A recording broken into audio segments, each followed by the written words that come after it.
नेरोलैक में। जी हाँ, देखिए अगर ये 395 के लेवल्स को अगर ये मेंटेन कर लेता है आज के दिन में, उसके ऊपर क्रॉस करेगा तो मुझे लगता है कि कल के सत्र में आपको ये रैली करते हुए दिखेगा। स्टॉक में करीबन आपको 420 तक के बहुत ही जल्द के लेवल देखने को मिल सकते हैं और डाउन साइड में जब तक ये 380 तक तोड़ता नहीं है, मैं समझता हूँ कि ये अप ट्रेंड जो अप मूव है ये कायम रहेगी। चलिए जी, ये फिलहाल आपके सामने कांसा नेरोलैक पर राय मिल रही है। अब जो इसमें टॉप लाइन थी वो आपके सामने आती हुई 1080 करोड़, जो कि घट के आई है लगभग 1221 करोड़ से। तो ये कहानी आपके सामने कांसा नेरोलैक पर होती हुई। फार्मा स्पेस में आपको एक बहुत अच्छा मूवमेंट दिखेगा।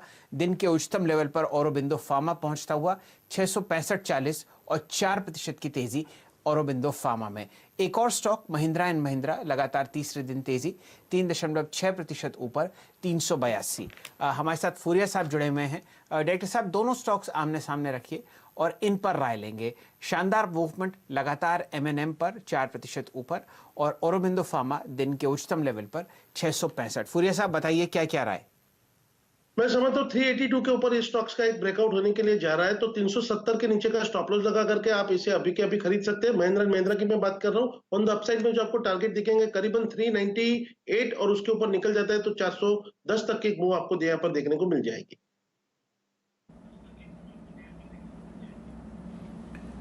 ओके, तो फिलहाल आप देख रहे हैं ये महिंद्रा एंड महिंद्रा की चाल आपके सामने। आज ऑटो सेक्टर जैसे कि हम बात कर रहे थे और खास तौर पर वो कंपनियां जो गांव से जुड़ी है एमएनएम जैसी, तो वहां तो आपको इंपैक्ट देखने को मिल ही रहा है।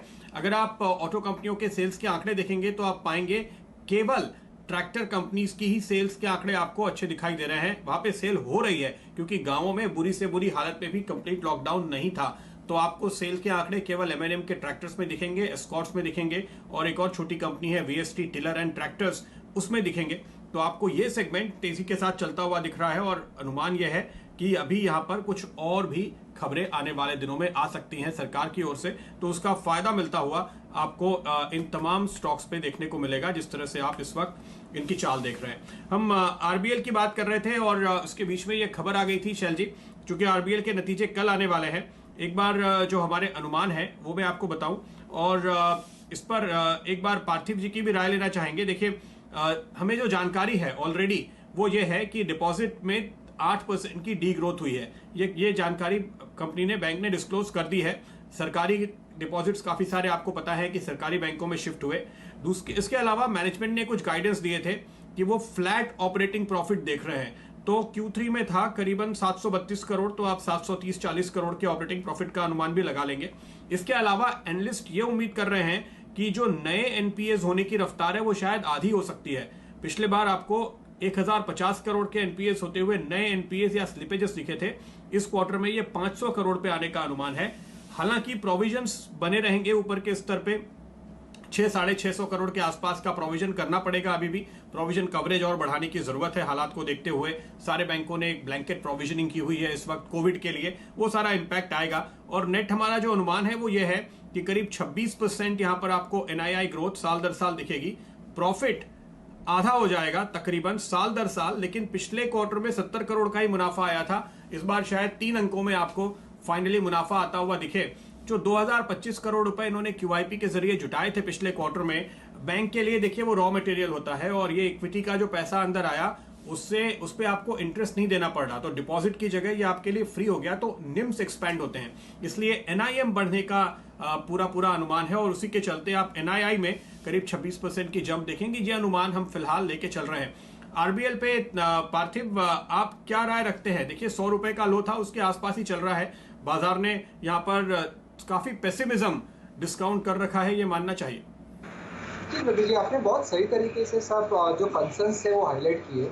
और मार्केट जानता है कि आरबीएल बैंक के अंदर जो एमएफआई बिजनेस है और क्रेडिट कार्ड का बिजनेस है काफी बड़ा कॉन्ट्रीब्यूटर है और वो बिजनेसेस के वजह से आरबीएल पहले अच्छी आरओईज दिखाता था, लेकिन डेफिनेटली अगले 1-2 क्वार्टर के लिए उस बिजनेसेस से गाइडेंस बहुत ही टेपिड होने वाली है। और अच्छी बात यह है कि मैनेजमेंट में और mister Ahuja, who is quite well respected in the banking circle, उन्होंने बताया था कि होलसेल बुक वो काइंड ऑफ डी ग्रोथ करेंगे और ज़्यादा फोकस रिटेल बुक पे करेंगे। तो ऐसे नौबत में तो आई थिंक रिटेल बुक भी बहुत शानदार तरीके से ग्रो नहीं होगा, तो उसके वजह से जो कैपिटल एडिक्वेसी है वो काफ़ी बच जाएगी बैंक की।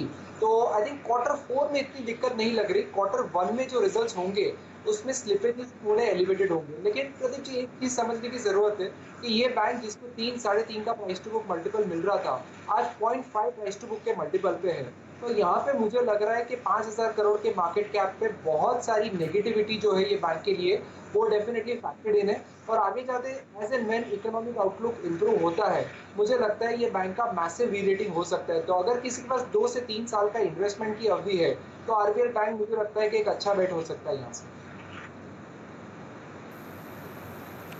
चलिए पार्थिव साहब, बहुत ज़बरदस्त बढ़िया तरीके से आपने समझाया और स्टॉक का जिस हिसाब से आप बुलिश व्यूज़ दे रहे हैं आपको ठीक ठाक रिएक्ट करता हुआ दिख रहा है। अब 130.65 उस समय जब आप बिल्कुल एक परेशानी के दौर से गुजर रहे हैं जहां तक कि आरबीएल बैंक का सवाल है। चलिए वापस बाज़ार पर फोकस करते हैं।